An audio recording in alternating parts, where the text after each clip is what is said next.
Las nuevas tecnologías desarrollan sistemas cada vez más avanzados para producir imágenes.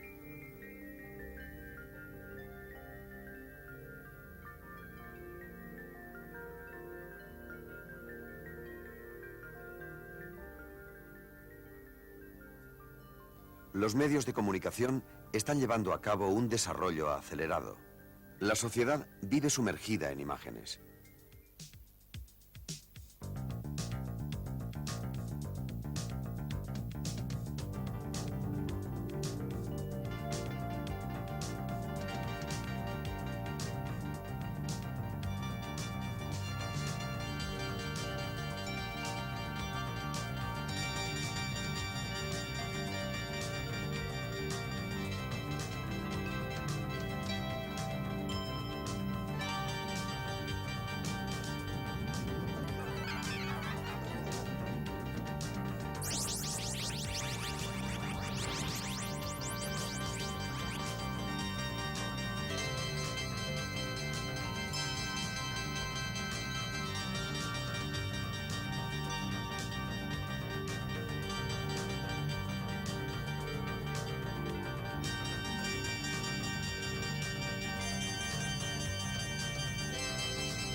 Hay medios capaces de introducir en el propio hogar un aluvión de imágenes que pasan sin que muchas veces sea posible retenerlas y mucho menos analizarlas. Ha conmocionado al país. Si quiere huevos frescos, compre el corral. Yo sé, y usted también, que el sabor español es inconfundible. Lo que más nos gusta es el buen sabor que tiene. Gran sabor que me quita trabajo. ¿Cuál es el problema de tu lavavajillas? Lo que froto. Mis queridos señores fabricantes, yo necesito uno que me sirva para todo. Un desodorante eficaz, hecho para el hombre. Enséñanos. La fuerza bruta, más inteligente.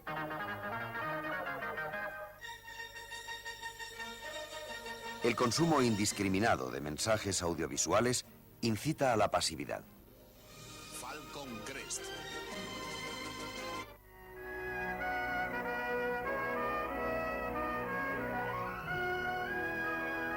Dinastía, capítulo 125.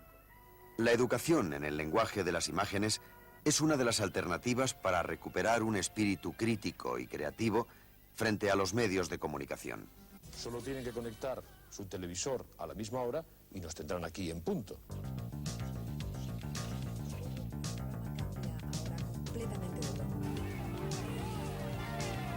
Bueno, nada, que no hay suerte.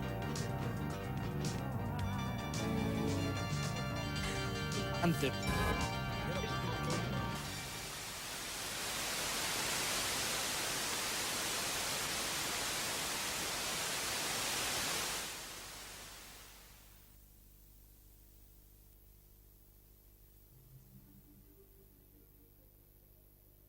Esto no es una manzana.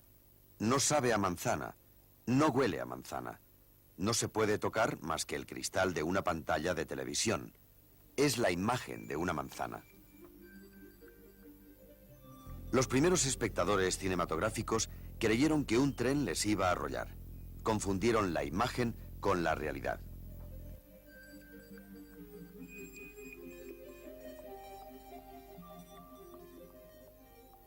Esta fotografía muestra un atentado que nunca se cometió. Se distribuyó entre las agencias de prensa para confundir al comando terrorista que pretendía asesinar a la persona que aquí aparece. La imagen no es la realidad. Vale. Sube más la cabeza, Elena. Íñigo, ponte más así de perfil. Y mira el objetivo, ¿eh? Que te dé mala luz en la cara. Bueno, está bien, ¿eh? ¿Preparados? Ya, ¿eh? ¡Alba! ¡Albita! Aunque puede llegar a parecerse en alto grado, la imagen transforma siempre la realidad.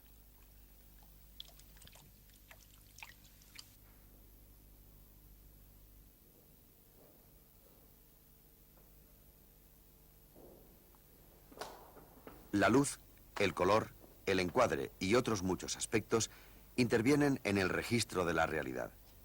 Estos recursos que recogen y modifican la realidad constituyen el lenguaje de la imagen. Vale, corten. Bueno, muy bien. ¿Qué tal, Vale, bien? muy bien, esta vez ha sido la buena. A ver si ha abrido de tiempo, ¿cuánto? 20 segundos. Perfecto, pues vamos al siguiente plano, ¿eh? El punto es el elemento más simple en el lenguaje de la imagen.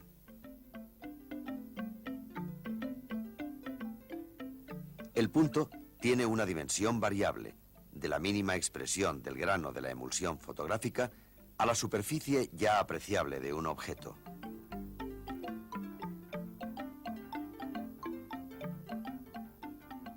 El punto tiene una gran fuerza de atracción sobre el ojo.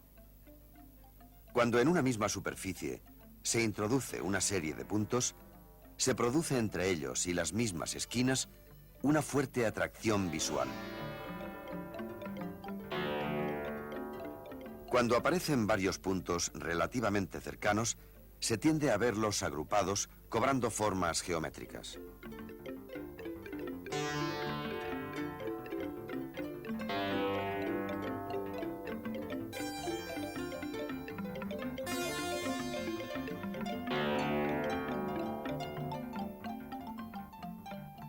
El punto también puede crear un determinado patrón, un esquema de composición. Hay otras muchas maneras de situar los puntos en una imagen. Se transmiten así ritmos, movimientos, impactos visuales que dinamizan la composición.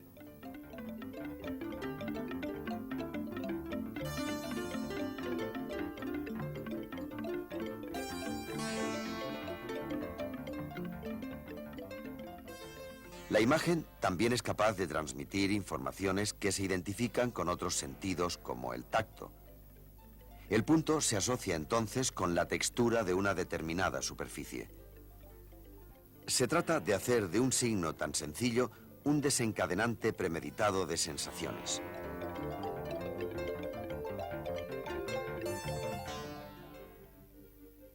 La línea puede definirse como un punto en movimiento. En las imágenes, las líneas se aprecian por sí mismas o como contorno de las formas. En términos de composición, las líneas rectas verticales y horizontales se identifican con la quietud.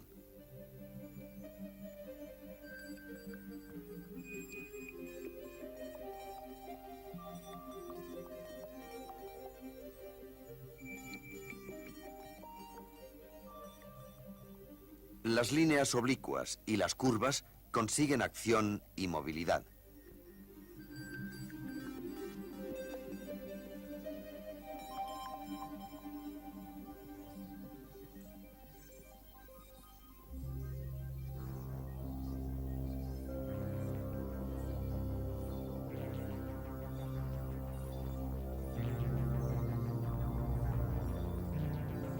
Pintores como Piet Mondrian o Paul Klee utilizan la línea para estructurar sus composiciones.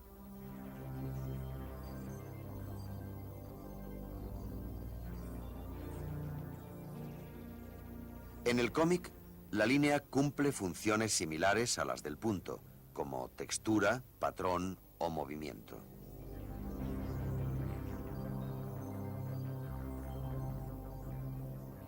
En el lenguaje de la imagen, la línea tiene además una función relevante, la de servir de guía de la observación. Se trata de líneas esquemáticas que dan origen a recorridos visuales que el ojo es invitado a seguir.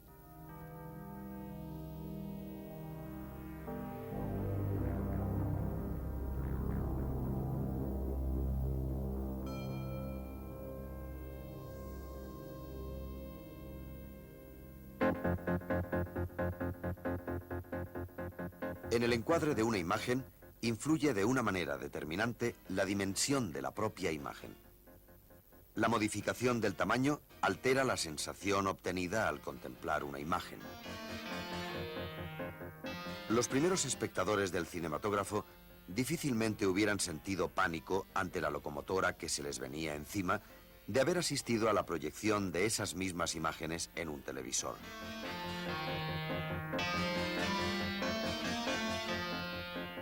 El encuadre también depende del formato. El formato de una imagen es la relación existente entre sus lados verticales y horizontales. Una imagen de formato corto es aquella que se aproxima al cuadrado. Así ocurre con la pantalla de televisión. Una imagen de formato más largo es la que proporciona, por ejemplo, el formato de papel fotográfico de 10 por 15 centímetros. Un formato más largo o extremo es el de cinemascope. No tienes que preocuparte, los dos estáis en manos de la misma persona. ¿Qué estás diciendo? Que Mortimer se lo llevó a la clínica, supuse que lo sabías. ¿Cuándo ocurrió eso? Hace una hora te llamé a ti, pero hablé con él. Bueno, el tío La estaba emisión fatal. televisiva de películas con este formato suele ocasionar un grave recorte del encuadre. ¿Qué estás diciendo? Que Mortimer se lo llevó a la clínica, supuse que lo sabías. ¿Cuándo ocurrió eso? Hace una hora te llamé a ti, pero hablé con él. Bueno, el tío estaba fatal. Fíjate qué barbaridad ha hecho.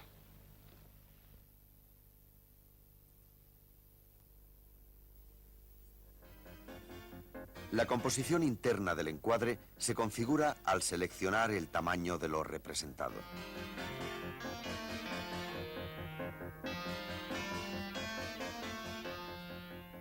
El tamaño del encuadre se completa con el punto de vista adoptado.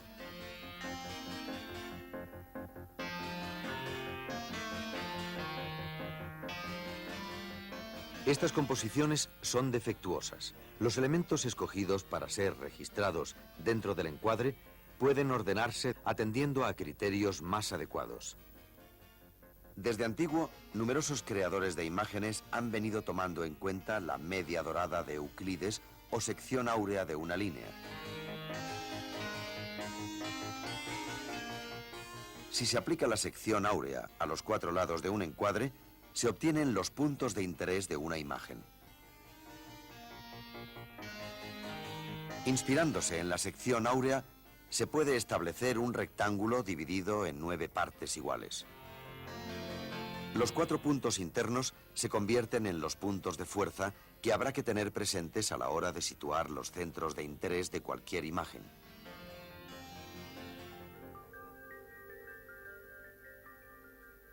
Como en la vida, la luz crea y modela imágenes. La luz no es siempre igual. Según las diferentes estaciones del año, dependiendo de la situación geográfica de cada país, la luz puede transformar paisajes o variar nuestra percepción de los objetos o de las personas.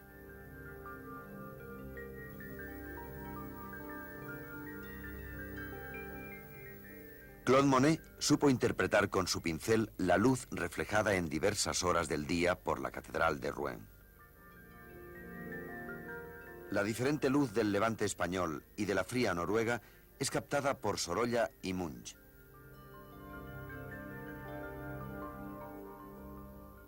En los primeros tiempos del cine, la luz servía simplemente para hacer que la imagen se viera. No preocupaba la consecución de efectos dramáticos.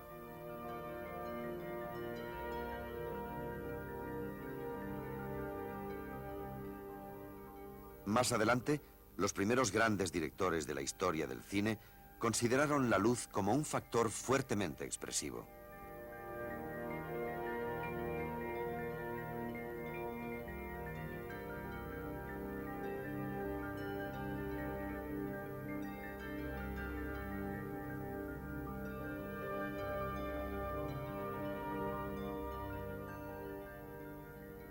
Pintores tenebristas como Caravaggio consiguieron recrear en sus cuadros un efecto de iluminación intensa que acentuaba el contraste entre los tonos oscuros y claros. Esta técnica, denominada claroscuro, está presente en un estilo de larga tradición cinematográfica. Lo primero que tienes que aprender es cómo se coge el péndulo.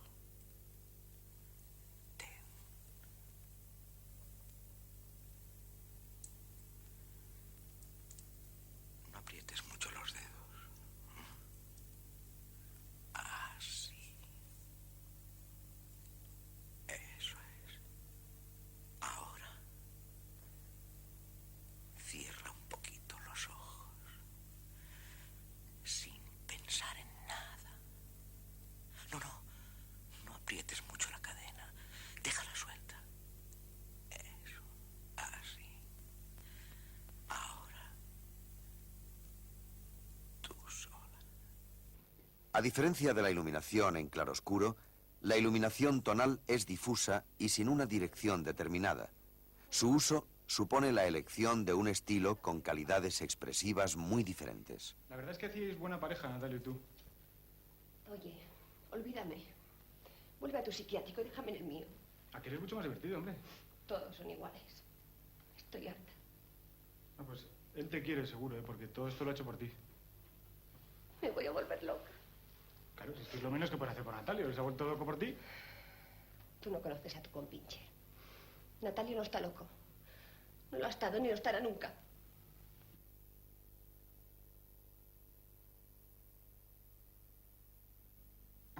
El color es una experiencia sensorial ligada directamente a la luz. Al pasar la luz blanca a través de un cristal de roca, se descomponen distintas tonalidades del espectro. La luz blanca contiene todas las radiaciones luminosas visibles, todos los colores. Los objetos deben su color a la interacción entre la luz recibida y su superficie. Al ser iluminados, los objetos, por su composición física, absorben unas radiaciones y reflejan otras.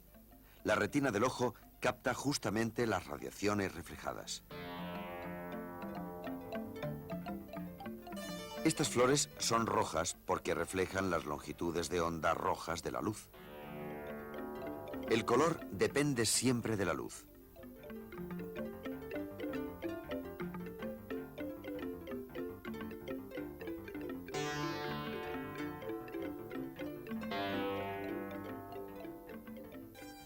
El color se define por la tonalidad y la saturación. La tonalidad es el estímulo que nos permite distinguir un color de otro. La saturación es su grado de pureza, la cantidad de blanco que un color lleva mezclado.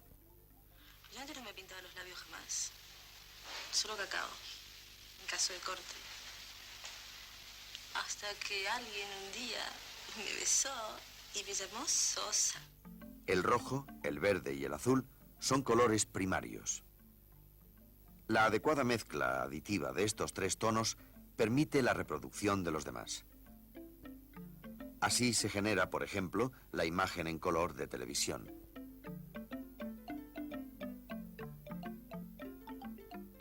El cine y la fotografía utilizan un sistema de mezcla distinto, el sustractivo. Este sistema utiliza como colores fundamentales el cian, el magenta y el amarillo. En la película revelada se hallan 3 capas superpuestas. Cada capa lleva una imagen de un solo color. Las 3 juntas se ven como una y restituyen el resto de los colores.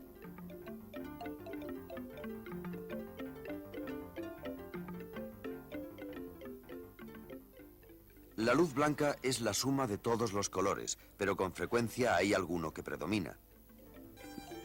La luz adquiere así un tinte determinado, una cierta temperatura de color.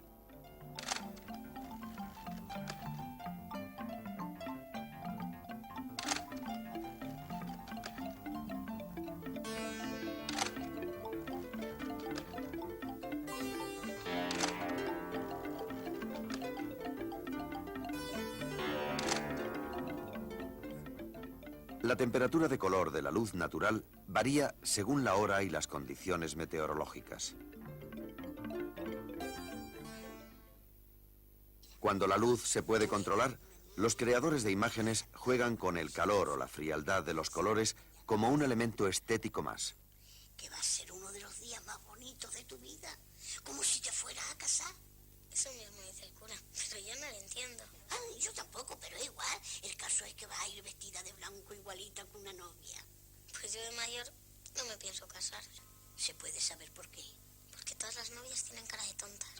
Cuando desperté aquella tarde, me resultó francamente difícil recomponer mi persona.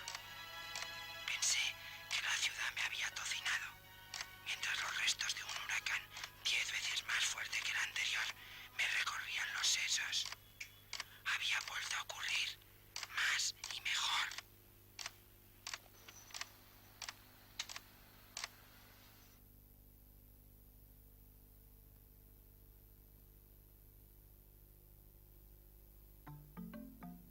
Por convenciones culturales, los colores también se asocian a significados muy concretos.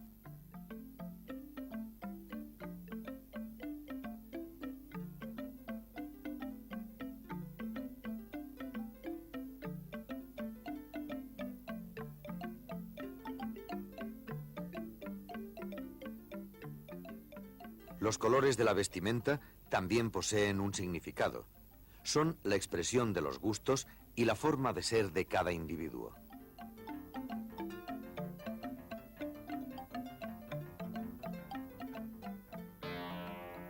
Los valores cromáticos no pueden, sin embargo, estandarizarse. El territorio de los colores está todavía abierto a la creación de nuevos recursos, de nuevas formas expresivas.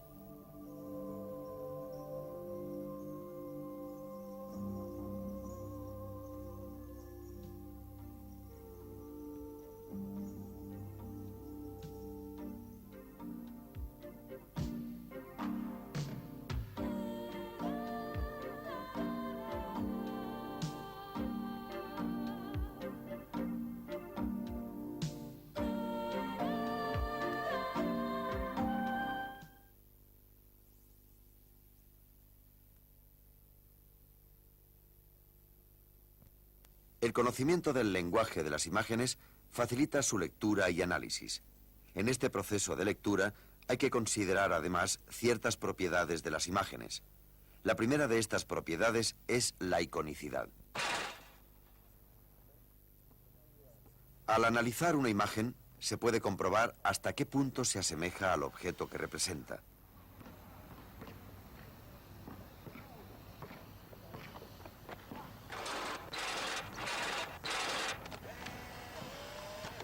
El máximo grado de semejanza lo alcanza la realidad misma. Esta reproducción fotográfica se parece bastante al modelo real. Tiene bastante iconicidad. A medida que se pierde parecido con la realidad, la imagen alcanza un nivel de abstracción mayor. La palabra canasta es la forma más abstracta de presentar en imagen una canasta. En las imágenes del cine, lo imposible se hace verosímil. La fantasía se hace realidad porque todos los recursos fílmicos intentan aportar la máxima iconicidad a las escenas.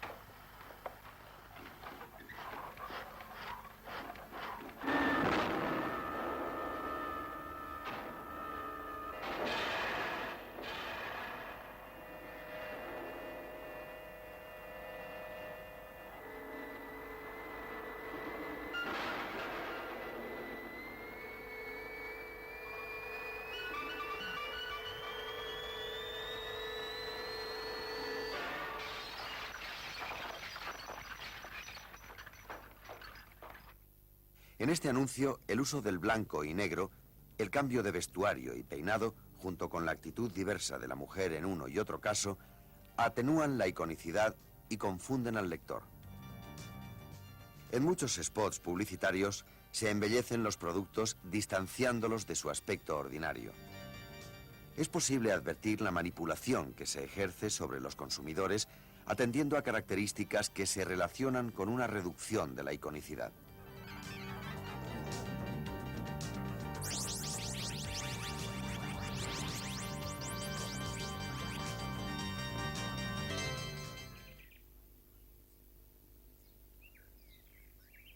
Hay imágenes que tienen un significado obvio. La imagen de esta colmena posee un único significado. Se trata de una imagen monosémica.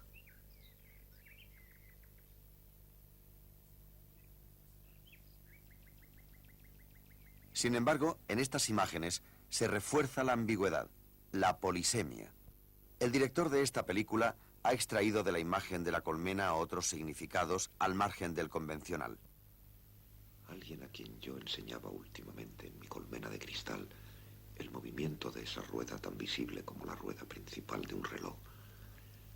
Alguien que veía a las claras la agitación innumerable de los panales, el zarandeo perpetuo, enigmático y loco de las nodrizas sobre las cunas de la nidada, los puentes y escaleras animados que forman las cereras, las espirales invasoras de la reina, la actividad diversa e incesante de la multitud, el esfuerzo despiadado e inútil, las idas y venidas con un ardor febril, el sueño ignorado fuera de las cunas que ya acecha el trabajo de mañana, el reposo mismo de la muerte, alejado de una residencia que no admite enfermos ni tumbas. Alguien que miraba esas cosas, una vez pasado el asombro, no tardó en apartar la vista, en la que se leía no sé qué triste espanto. Muchos creadores juegan con el poder de sugerencia de la imagen para explotar sus significados múltiples. En el campo de la educación, se suele recurrir justo a lo contrario. Las imágenes con una función formativa reducen el grado de incertidumbre y tienden a la monosemia. Gracias al ordenador, obtendremos en cada instante una imagen como esta de la distribución espacial de las partículas dentro de la caja.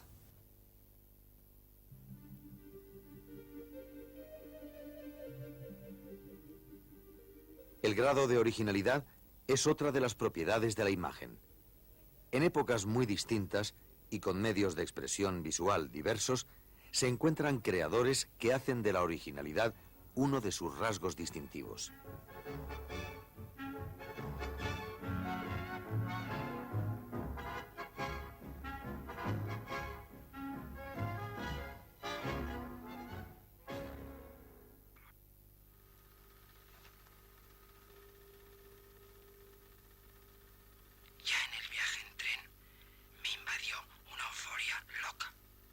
Segovia-Madrid resultó Venus-Plutón. Las velocidades se sumaban, restaban, multiplicaban. Tantos ritmos, todos distintos, nunca vistos por mí, sí presentidos. Eran los de siempre, en realidad. Solo que a favor, no en contra. El caso es que ahora lo sentía, ocurrían. En todo descubría tesoros y con cualquier cosa me agarraba un éxtasis.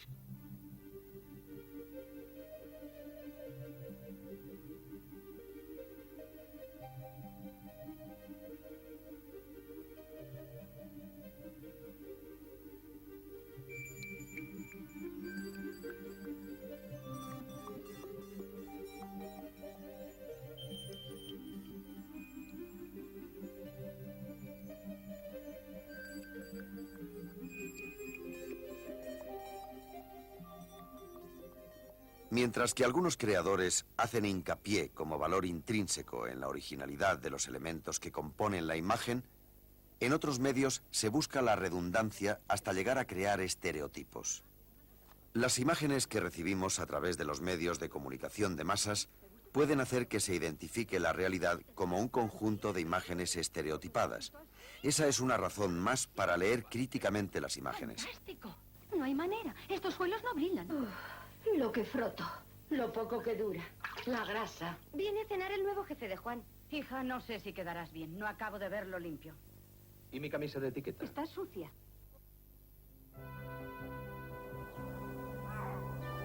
Ahí.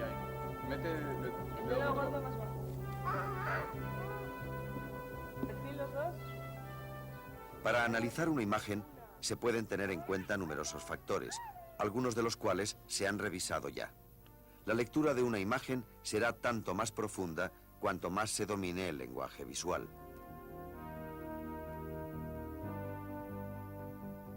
Hay distintos métodos para leer imágenes. Uno de ellos consiste en seguir un doble proceso. Por un lado, se describen los elementos que aparecen en la imagen de una forma objetiva, sin realizar juicio de valor alguno. Puntos, líneas, encuadre, luz, color, escenarios, personajes, grado de iconicidad, capacidad de sugerencia y nivel de originalidad. El proceso de lectura se completa con una segunda fase, la de análisis subjetivo, la de interpretación. Con los datos ya recogidos, el espectador está capacitado para deducir cómo percibe y cómo influye en él mismo la imagen observada.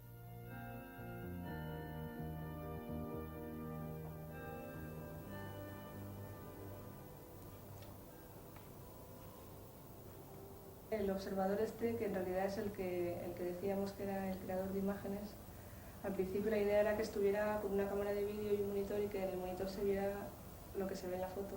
Y luego de ahí pasé a que él tenía una foto en la mano. Al final acabaron ellos con la foto en la mano. En realidad son ellos los portadores de su propia cruz, ¿no? Y aparte de luego era un poco la idea del amor, ¿no? Entre dos personas y la realidad como que cada persona está metida en su propio mundo y están separados. Y entonces él en realidad está mirando al que de verdad ha creado la imagen, ¿no? La interpretación que ofrece la propia creadora de esta fotografía no tiene por qué ser la única. El análisis de las imágenes revela a menudo aspectos que habitualmente pasan desapercibidos. Con métodos como el de la lectura objetiva y subjetiva, es posible acercarse con más rigor al universo de la imagen. En muchos mensajes publicitarios se descubrirá, por ejemplo, que apenas se informa sobre las cualidades de los productos. Las vallas urbanas se sirven más bien del cebo del deseo.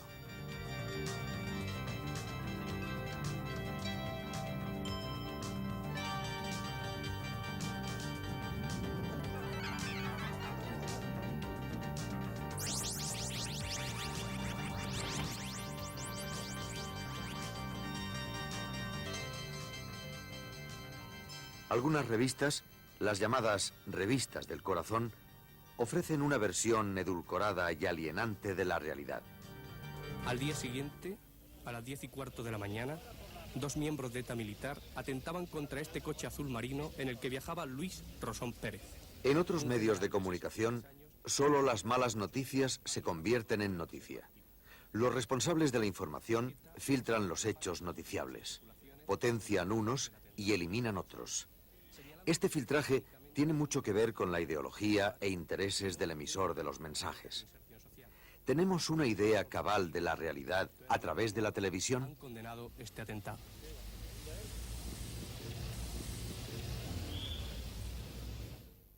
Ni siquiera una imagen aparentemente objetiva es un testimonio neutro de la realidad. Cada medio de comunicación interpreta el contenido de las imágenes según la ideología que lo anima. Los resultados llegan a ser divergentes. Un momento. Todo ese llanto no puede ser solo por Lorraine. Algo va mal. ¿Quién no se ha dejado atrapar alguna vez por las enrevesadas incidencias de telefilmes como este? Las series norteamericanas se contemplan en casi 120 países. Estos relatos constituyen el único patrimonio cultural que la humanidad tiene en común.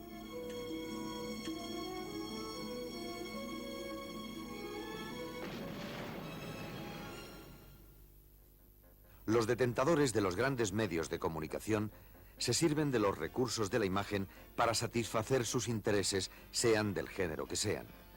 El análisis y la lectura de las imágenes que nos llegan día a día permitirán una respuesta crítica a este verdadero avasallamiento visual.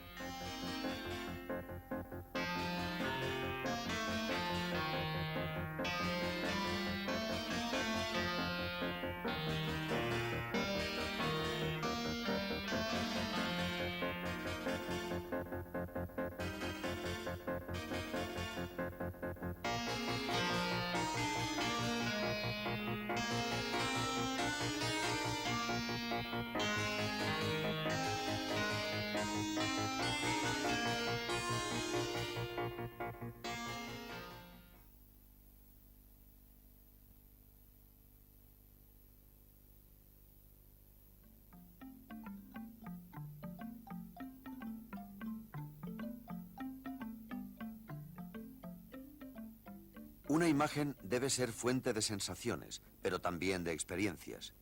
Una imagen no es solo algo que se observa, ni siquiera es un fenómeno, solo susceptible de ser analizado. Una imagen puede ser explotada y generar una serie variada de actividades.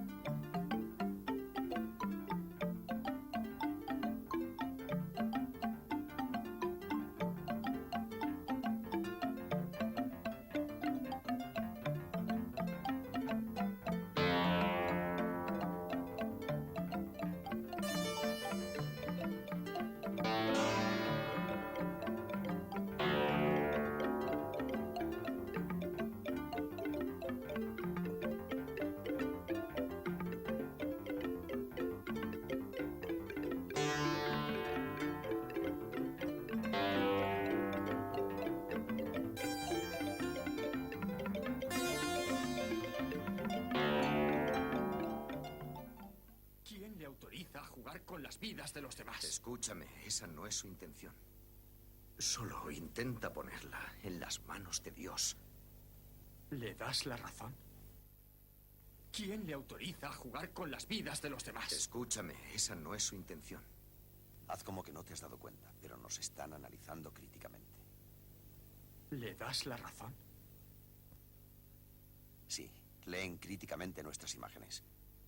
Estamos perdidos. El foro, centro de la vida religiosa, poética, civil y económica. Capitolio sagrado y sede de las magistraturas civiles. Área de juegos, de ritos y de ceremonias solemnes. Más allá de una reutilización inmediata, la imagen tiene un campo de explotación natural, el educativo. El templo dedicado a Apolo.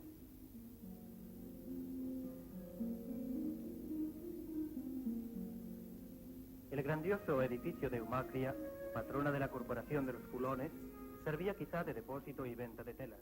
Los medios audiovisuales son un instrumento idóneo para transmitir contenidos didácticos, aunque esta función obliga a que la imagen se sujete a ciertos criterios.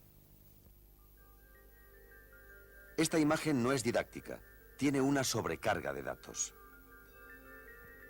En esta otra imagen se explica el mismo concepto de una forma más sencilla. En educación, es preciso utilizar imágenes que presenten una densidad de información adecuada a las características del receptor.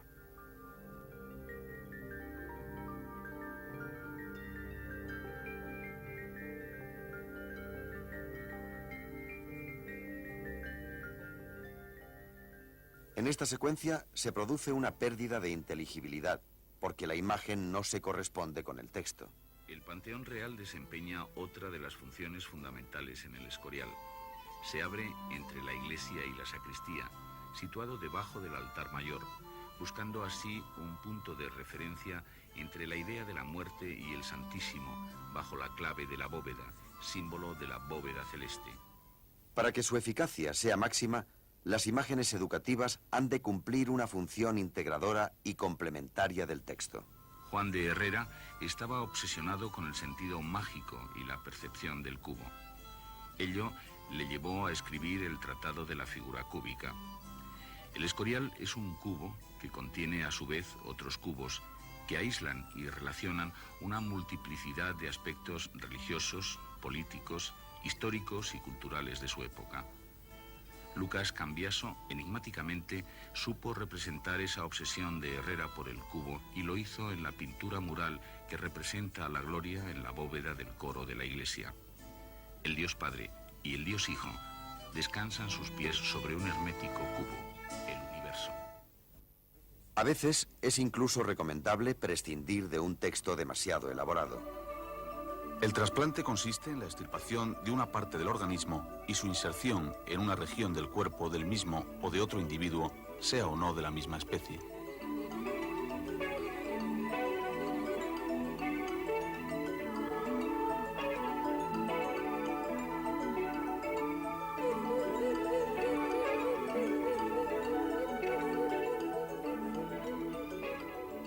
En todo caso, se debe optar siempre por la máxima claridad.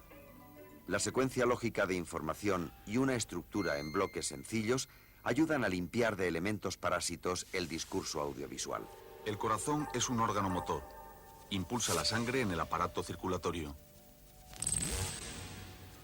Incidentes como la elevación de la tensión arterial o el taponamiento de las arterias coronarias provocan un debilitamiento de las células del corazón. En los casos más críticos, esta insuficiencia cardíaca no tiene otra solución que el trasplante. La técnica quirúrgica en el trasplante de corazón está plenamente consolidada.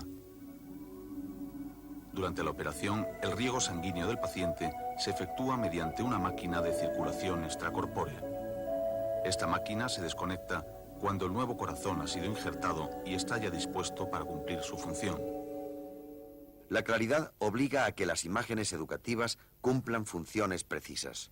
El motor de explosión básicamente consta de 1, 2, 3, 4, así podemos llegar hasta 12 elementos exactamente iguales que este que veis aquí representado. Dallas, 22 de noviembre de 1963. La ralentización de estas imágenes, registradas por un aficionado, permiten apreciar el momento en que John Fitzgerald Kennedy recibe los disparos que acabarían con su vida.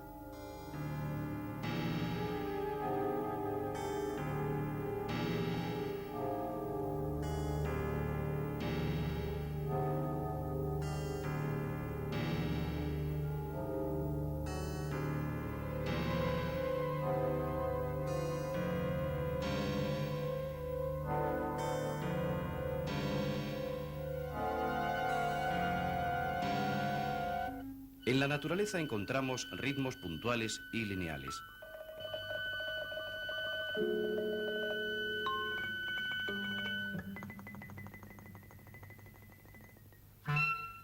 El esquema rítmico en la plástica se sucede en el espacio. El esquema rítmico en la música se sucede en el tiempo.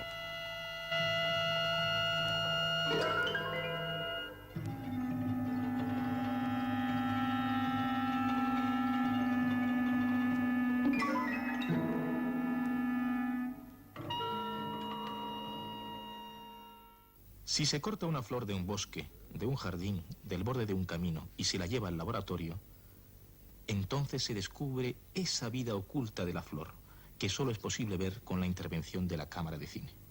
Cuando ya conocemos esa vida secreta de las plantas, descubrimos que lo que hoy es un pequeño botón en una planta, mañana es una hermosa flor que se mantiene abierta solo por unas horas. Se cierra de nuevo y se seca y muere.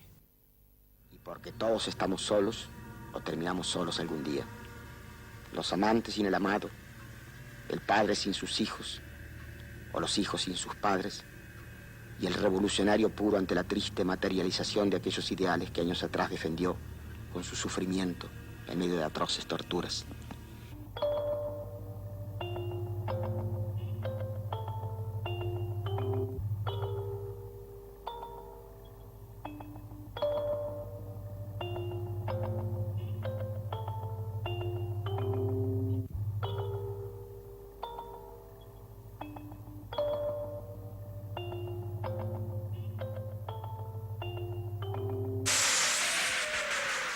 Madre, que bien resistes, madre, que bien resistes, madre, que bien resistes, mamita mía, los bombardeos, los bombardeos.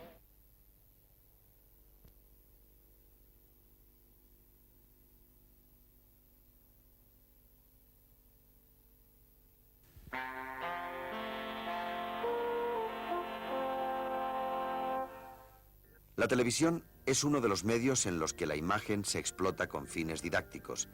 En países como Alemania, Italia o Gran Bretaña, la televisión educativa posee una reconocida calidad.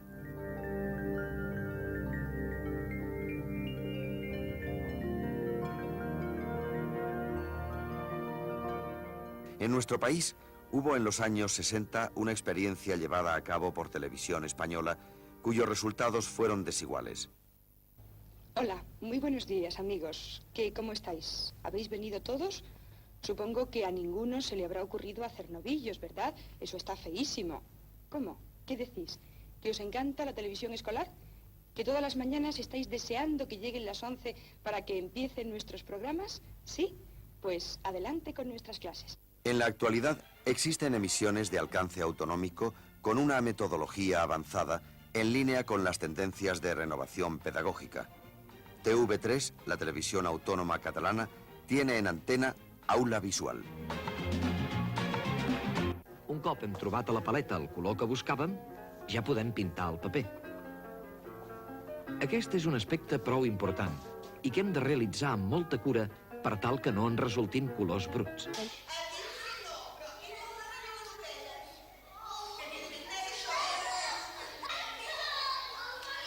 L'home quasi no treballa amb les mans directament, sinó que ho fa a través de màquines. Estas emisiones hacen de la televisión un instrumento vivo y dinamizador. Las imágenes no suplantan al maestro, más bien se ofrecen como recursos que el profesor tiene a su disposición para programar la actividad educativa.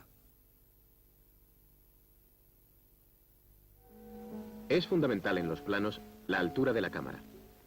Si está a la altura del ojo humano, Visionaremos las cosas tal y como estamos acostumbrados a verlas. Además de la enseñanza con imágenes, cada vez se presta más atención a la enseñanza de la imagen.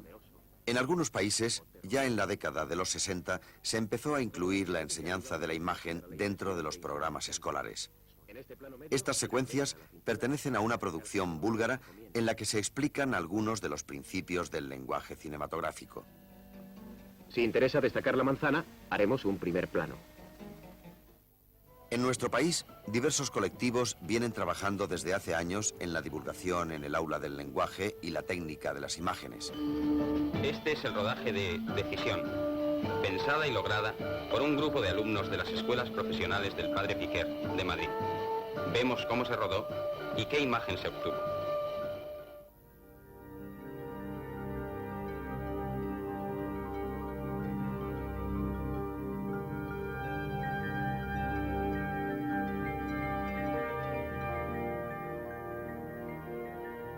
Este creciente interés por la imagen se traduce en la posibilidad de que niños y jóvenes lleven a cabo sus propias experiencias.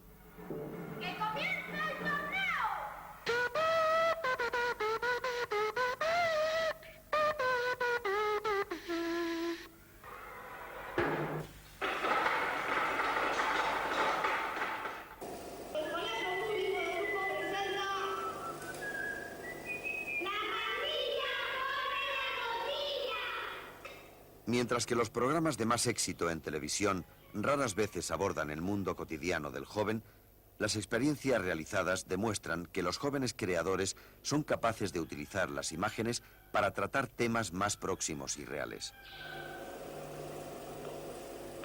Para ello, es necesario desmitificar la complejidad técnica de los equipos y aportar los conceptos básicos para el análisis y la expresión a través de los medios audiovisuales. Loli, tú no te muevas, si no, no te vemos. Detrás, pero solo asomando la cabeza. El educador debe pasar por el mismo proceso de aprendizaje que luego deberán seguir sus alumnos para poder explotar todas las posibilidades que le brinden los medios audiovisuales.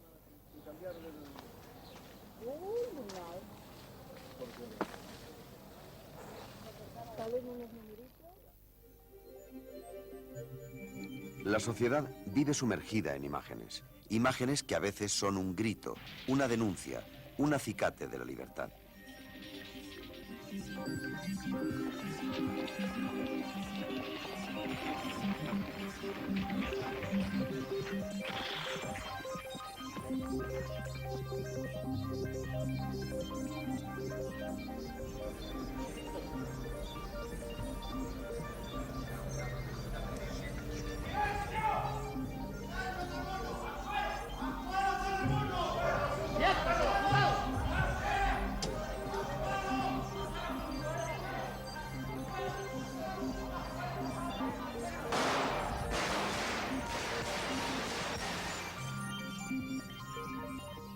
En otras ocasiones, la cultura y la educación rescatan para su servicio medios que en su día fueron creados para fomentar el consumo. Por un colegio excelente, por un colegio excelente. Por un colegio excelente, por una enseñanza más moderna y eficaz, es necesaria la participación de todos, la de padres, profesores y alumnos representados democráticamente en el consejo escolar de cada centro. A veces, la ciudad viste sus muros con imágenes que invitan al ejercicio libre de la imaginación.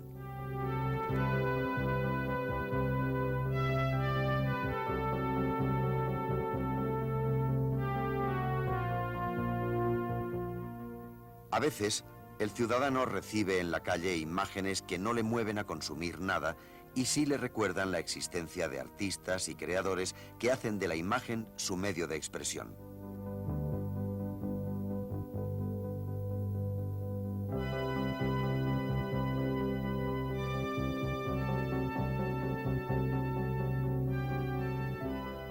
El ciudadano de esta década va a poder recibir a través de su receptor de televisión decenas de canales.